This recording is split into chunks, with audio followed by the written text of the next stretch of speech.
بسم الله الرحمن الرحيم. النهارده هنكمل كلام عن استخدام برنامج السي دوكر عشان نعمل ريجيد دوكينج، وهنتكلم عن الفليكسبل دوكينج. المرة اللي فاتت كنا اتكلمنا عن استخدام برضو السي دوكر عشان نعمل ريجيد دوكينج، بس بالمثال اللي موجود مع الجيت هاب، لو موجود على الجيت هاب يعني. تمام. فالمرة دي بقى لا، المرة دي هنستخدم السي دوكر مع المثال بتاعنا بقى، الروتين بتاعنا والليجند بتاعنا. طبعا هنشغل نفس الحاجات اللي احنا قلنا عليها قبل كده. ماشي. سلفي صخر. طيب ايه اللي احنا محتاجينه؟ طبعا طبعا ليجند و ريسبتور. تمام. بس مش في صورة البي دي بي بس، لا، الليجند في البي دي بي، لكن البروتين او الريسبتور في البي دي بي والبي اس اف. طيب هطلع ازاي البي اس اف؟ اولا في الاستراكشر بتاعنا ده كان الكومبلكس، هنفترض مثلا ده اللي كان موجود على الموقع البي دي بي نفسه. تمام. وانت عايز تعمل مثلا ريدوكينج. حلو. هتروح هتعمل ايه؟ هتفصل البروتين الليجند عن البروتين، كل واحد فيه ملف. كده انا عندي ملف بي دي بي ليجند منضاف للهيدروجين يعني، وملف تاني اللي هو البروتين بي دي بي من غير الليجند. تمام. بعدين ملف الليجند هتروح مسيفه برضو كمولتو، يعني عندك بي دي بي وكمولتو. ليه؟ هنعرف بعد شويه. تمام. وتروح فاتح موقع شارم جي اي. تمام. والسوليوشن بيقدر الخطوات العاديه كانها بتجهز سيميوليشن للبروتين بس والليجند بس. تمام. هترفعهم على الموقع، تمشي الخطوات عادي خالص العاديه. تمام. بس مش الاخر بقى، لغايه الخطوه اللي هي بتاعه الاتشار بي دي بي. وهتعمل ايه؟ بالنسبه للبروتين هتنزل حاجتين، الستيب 1 بي دي بي وستيب 1 بي اس اف. ده بالنسبه لايه؟ للبروتين. بالنسبه للليجند هتنزل بس الستيب 1 بي دي بي بتاعت الليجند. حلو. حلو. اللي هم فين هنا بقى؟ ادي البي اس اف، بروتين تشار بي اس اف والبروتين تشار بي دي بي. تمام. وعندنا الليجند تشار بي دي بي اللي هو كان الستيب 1. حلو. طيب ايه تاني في الليجند؟ في الليجند الموقع شارم جي اي، بالاضافه انه بيجهز الملف بيطلع لك برضو البارامترز بتاعت الليجند بتاعك. فهتنزل اللي هو الار تي اف يو ان كي مثلا دوت ار تي اف، مش الاندرسكور جي. تمام. او التوبولوجي فايل يعني، والبارامتر فايل. حلو. حلو. نزلناهم اهم. ادي البي ار ام وادي الار تي اف منفصلين. تمام. المره اللي فاتت كنا قلنا ان سي دوكر محتاج الملف الاثنين مع بعض، اللي هو البي ار ام مع الار تي اف مع بعض في ملف واحد. طب هندمجهم ازاي؟ كوبست بس. تمام. طيب بس لا، محتاج نزود حاجه في بدايه ملف الار تي اف. هنزود بس السطر دوت، ريد مسافه ار تي اف مسافه كارد مسافه ابند. حلو. طيب والبي ار ام نفس الفكره، يعني لو نزلنا تحت كده هنا ريد برام كارد فليكس ابند. تمام. الحاجات اللي هنا هي نفس الحاجات اللي كانت موجوده واحنا لما كنا بنعمل لود هنا. انا لو خدت بالك هنا الار تي اف في الابند بتاعت البروتين يعني، او سي جي ان اف اف يعني.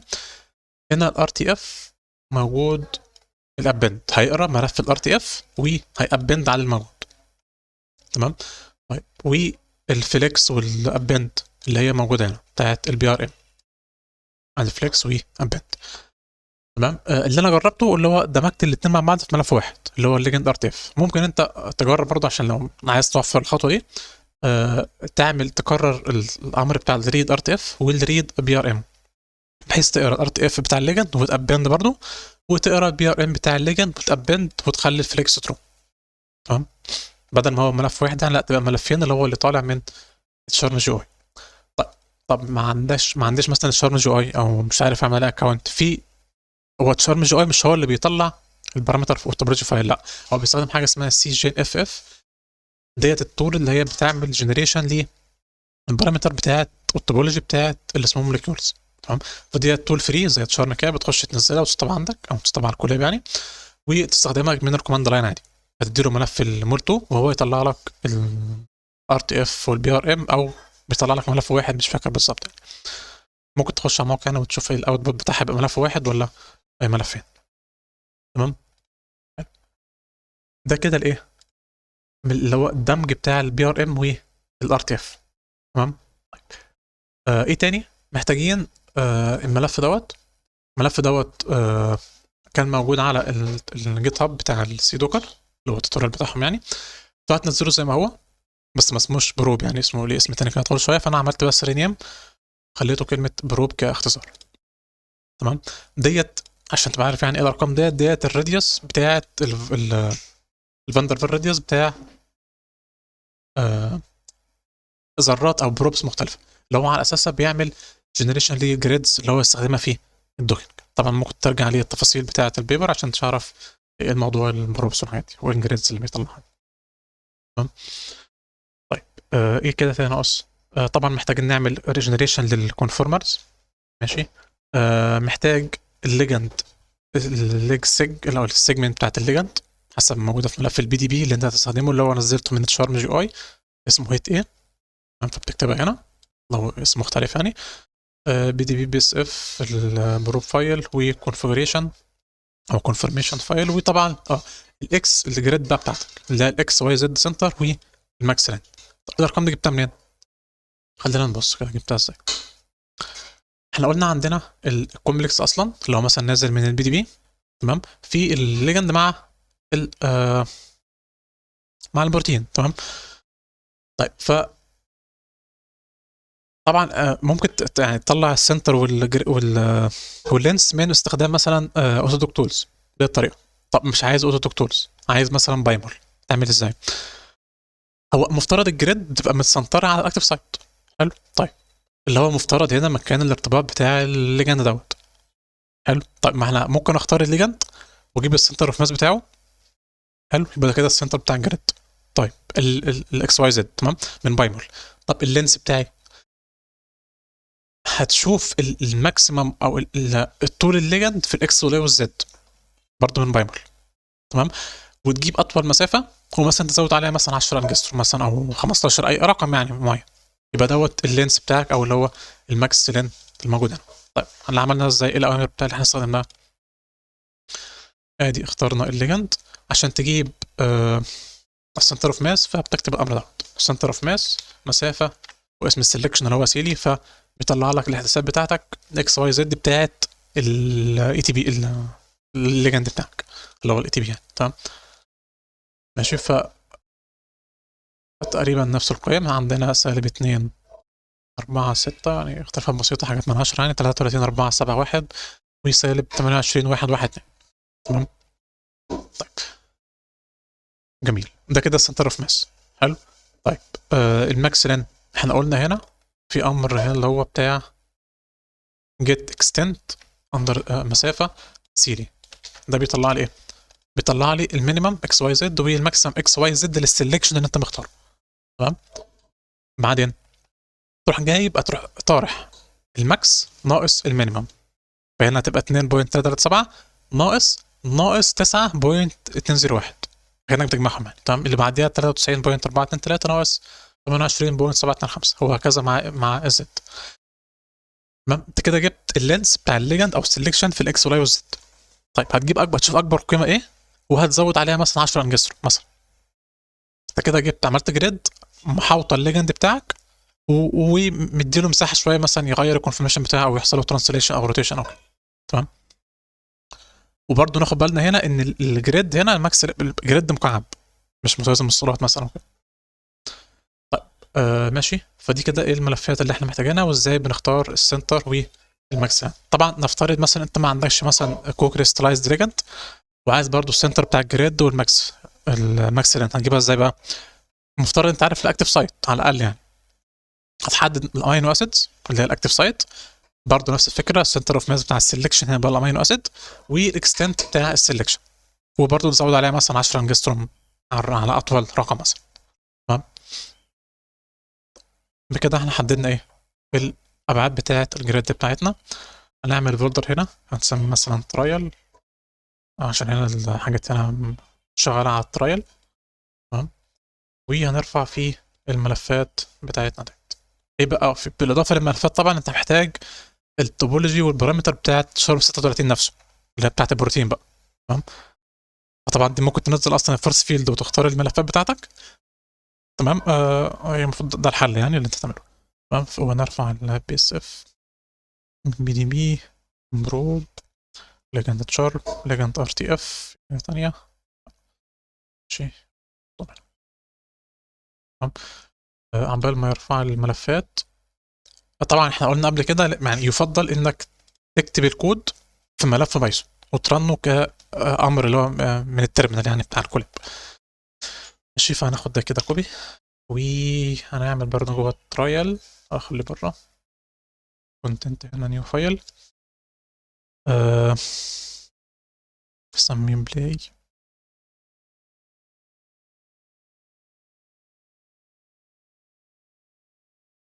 دوت او اي اسم. ونعمل بيست ليه ملفات الامر بالكود بتاعنا. تمام. ماشي. كده سيف. نراجع برضو مرة تانية. موجود في الترايل. ماشي. الار تي اف موجود في الترايل. احنا هنا رحنا في الترايل. ماشي. ماشي. الليجند انا الليج بي دي بي ليجند شارون بي دي بي ماشي. الليجند ار تي اف تمام. كونفورمر لسه معناش جنريشن. البروتين تشارم دوت بي دي بي و بي اس اف لسه بترفع. طيب. بعدين بي اس اف تمام. والبرو تكست تمام.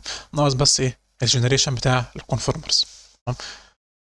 ليجند تشارم. ماشي. دوت بي دي بي.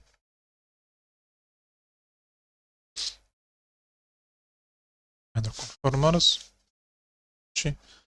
ومن هنا بقى مش هنرن الكود، لا هنرن ملف البايثون علشان حتى ممكن اطلع الاوتبوت في ملف تاني مش في حاجات كتيرة في الكولاب ويهنج.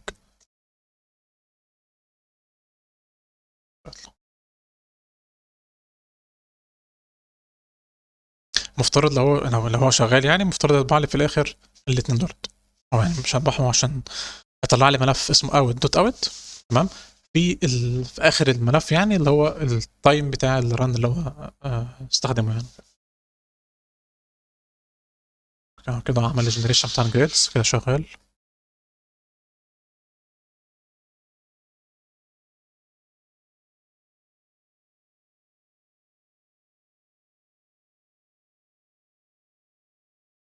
قبل ما يخلص خلينا نتكلم عن الفليكسبل دوكينج. الفليكسبل دوكينج برضو زي الفينا زي اي حاجه تانية بتحدد طبعا امينو اسيدز بتبقى هي الفليكسبل سايد تشين بتاعتها. تمام. هنا بقى التحديد بتاعها لازم يبقى في صوره داتا فريم. بانداز داتا فريم. فهنعملها ازاي؟ شايف السطر ده؟ الارقام اللي فيه دي ارقام الامينو اسيدز اللي هي الاكتيف سايت او اللي انت عايز تبقى فليكسبل. تمام. ده مثلا اي اختيار عشوائي خمس امينو اسيدز. تمام. لازم تبقى الداتا فريم بالشكل دوت. عمود اسمه ريز اي دي اندرسكور اي دي في الارقام امينو اسيدز، والسيج اي دي اللي هو اسم السيجمنت بتاعت البروتين. فانا بالنسبه لي هنا اسمها برو ايه. تمام. فمخليها ايه برو ايه. طب جبت الاسم منين؟ اللي هو من بي دي بي ملف البي دي بي اللي احنا نزلناه من تشارم جي اي السيجمنت برو ايه كابيتال. تمام. طيب. ماشي. كده قرب يخلص بيخلص الداتا. طيب. نرجع تاني. فهو دلوقتي بيعمل داتا فريم وبيسيفها كسي اس في فايل باسم فليكس تشين دوت سي اس في. تمام. جوه الترايل برضو احنا هنستخدم نفس الملفات اللي هي للريجيد والدوكينج للفليكسبل والريجيد دوكينج. تمام.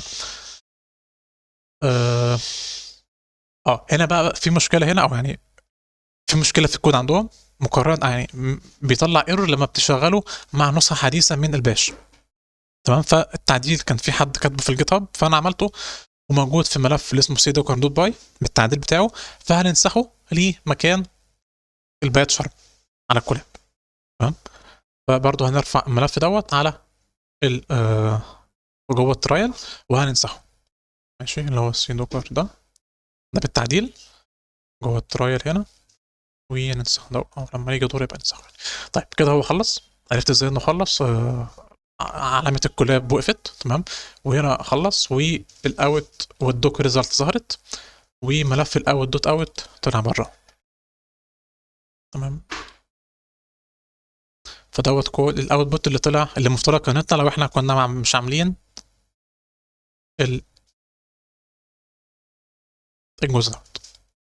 تمام. فكان كلام كتير يعني، يعني يبقى كتير. تمام. فبيقول لك الوقت اللي خده دقيقة تقريبا. ماشي. النتائج طبعا زي ما قلنا المره اللي فاتت في الدوك ريزلت، اللي هم الثلاثه فلدرات، الاول بوز، كلاستر، توب انرجي، والتي اس في بتاعتك بالانرجي بتاعت كل بوز. حلو. طيب الفليكسبل دوكينج بقى برضه بالمثال بتاعنا، نفس المثال نفس كل حاجه، بس هنستخدم بقى الفليكسبل. استخدمنا هنا الامينو اسيد ديت. تمام. فهنعمل دوت كده، هنجنريت السي اس في، ويعني هننسخه في انبات شارم. تمام. وهنا بقى ايه الجديد او اللي هيتغير هنا؟ مفيش حاجه تتغير غير بس دوت. عند السطر هيزيد عشان يقرا الداتا فريم اللي فيها الفليكسبل امينو اسيد. تمام. طبعا الاكس سنتر، واي سنتر، زد سنتر، والماكس لين نفس الفكره. نقول لنا فهو مش تغيير. هنا بقى في اختلاف او في امر جديد ظهر. في الريجيد كنا احنا اللي بنجنريت الكونفورمرز بالاوبن بابل او او بي روتومر. هنا لا، هنا الامر بتاع النم دوت ده الرقم اللي انت تكتبه هنا، ده عدد الكونفورمرز اللي هو هيعمل لها جنريشن وهو بيعمل فليكسبل دوكينج. تمام. فانت هنا مش بتعمل جنريشن بره، لا، مع الدوكينج نفسه. تمام. والكوبي اللي هو لكل كونفورميشن من الخمسه دولت هيحط يعمل لهم كام بليسمنت، اللي هو زي ما قلنا الترانسليشن والروتيشن بتاع اللي طبعا بنزود الفليكس تشين عشان يقرا الفليكسبل امينو اسيد. تمام. نفس الفكره، هناخد ديت كوبي، هنعمل فايل جديد نسميه هنا بلاي فليكس عشان الاسم بس الموجود هنا، ونسيفه. حلو. و نسميه مثلا اوت فليكس عشان ما امسحش. تمام. لو انا عملت كده فهو هيمسح الدوك ريزلت بتاعت الريجيت وهيعمل واحده جديده عشان تبقى عارف يعني. تمام. وهنران دوت كده. ده وورنينج مش مهم يعني، حاجه خاصه بالبانداز وكده يعني، مش هيأثر يعني على الشغل بتاعنا. تمام. برضو بعد ما بيخلص بيطلع لي 3 سي اس في، كلاستر، دوك، واكسبلسيت ريزلت تي اس في. الكلاستر طبعا دول الحاجات اللي هي بتاع الريبريزنتيف بتاع كل كلاستر، دوك ريزلت بتاع كله، والاكسبلسيت ريزلت اللي هو بعد ما عمل مينيمايزيشن. ماشي. برضو بيطلع النتائج في فولدر الدوك ريزلت. فهنستنى لما يخلص ونشوف النتائج هنا عامله ازاي عشان نعرف برضو هنا ازاي بقى في بنجمع بقى بنكون الكومبلكس الجديد بقى، عشان هنا فيها خدعه معينه. الريجيد كان خلاص هو بروتين كله ريجيد ما فيهوش اي حاجه، بتفتح البروتين الاصلي مع البوزس اللي طلعت من الدوك موجوده في الدوك ريزلت، اللي مثلا توب انرجي ولا حاجه. في الفليكسبل لا. ايه بقى اللي بيحصل في الفليكسبل؟ هنا مثلا خلينا نشوف الاول الفولدرات الاول، بعد كده نشرح اللي بيحصل. دلوقتي بيعمل جنريشن للكونفورمرز باوبن بابل. تمام.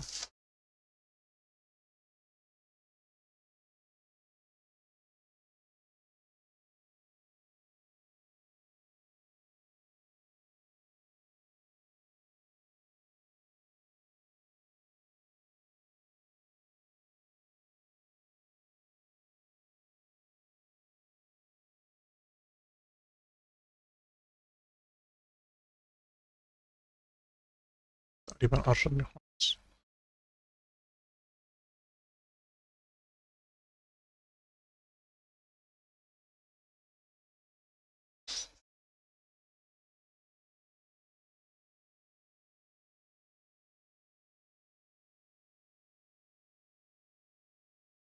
طيب هوقف التسجيل لغايه ما يخلص عشان الفيديو ما يطولش، ونرجع نكمل تاني. طيب كده هو خلص. اوت فليكس طلع اهوت. لو بصينا عليه ماشي كده مفيهوش اي، ما طلعش ايرورز يعني، وطلع لي الداتا فريم بتاعت الدوك. ماشي برضو الدوك ريزلت. هنا بقى في فولدر شكله مختلف شويه. اه آه.